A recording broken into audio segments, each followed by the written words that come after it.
ሰላም ሰላም ቤተሰቦች እንዴት ናችሁ? ሰላም ናችሁ ወይ?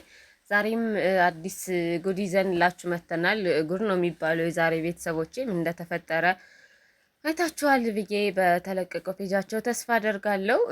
አብርሽ በስተመጨረሻም ስንትና ስንት ነገር ሲባል እንዳልነበር ከኋላ ያለችዋን ሴት ወይም ፍቅር ተብዬዋን እሷን ይዞ መጥቷል ማለት ነው በዛሬው ቪዲዮ እና እንዴት ነው እንዴትም የማይባል ቪዲዮ ነው ቤተሰቦቼ።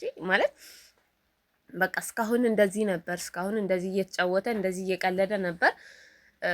በቃ አመል ነው በነገራችን ላይ አይለቅም። እኛም ለሄርሜላ እንትን ስልን የነበረ ከሩታ ጋር እንደዛ ልጅ መውለድ ደረጃ ደርሰው እንኳን ከዛም በኋላ ሄርሜላን ሲያገኛት በቃ ከሄርሜላ ጋር የምር ተዋደዋል። ሄርሜላን ወዷታል።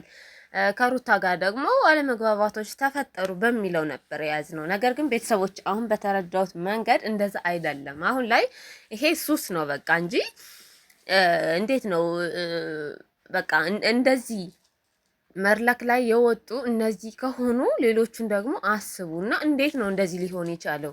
እንዴት ነው ከፍቅር ጋር ሊጀምሩ የቻሉት? እነ ሄርሜላስ በቃ እና ልልም ሄርሜላስ እሺ ከሩታ ጋር እንኳን ሬዲ ያለቀ ጉዳይ ነው ብለናል። ሄርሜላን አይወዳትም ነበር ነው ወይስ ምንድን ነው የተፈጠረው ነገር? አብሶም ደግሞ ከዚች ትንሽዬ ልጅ ያሳደጋት በሉት ራሱም እየተናገረ ነበር። እኔ ነኝ ያሳደግኩሽ እያላት ነበር። እና ከዚች ልጅ ጋር ፍቅር ለመጀመር በምን አይነት ድፍረት ነው የተነሳሳው? እንዴት ነው የተጀመረው?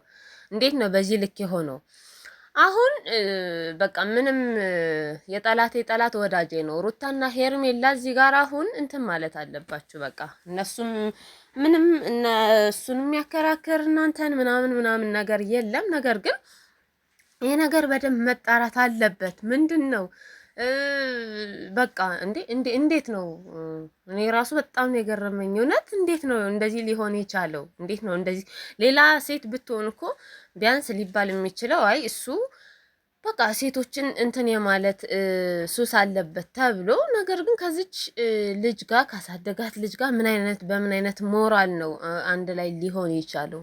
በዛ ላይ ደግሞ እንዴት ትንሽ ለቤተሰቦቹ እንኳን አያስብም? በቃ እንዴ ቤተሰብም እኮ በዚህ ኬዝ እኮ ቤተሰብም ይነካል። ቤተሰብ እንዴት ነው ያንን ሊያስብ የሚችለው ነው? ወይስ ከባለፈው እንትን በኋላ ጭራሽ ማሰቡን ትቷል?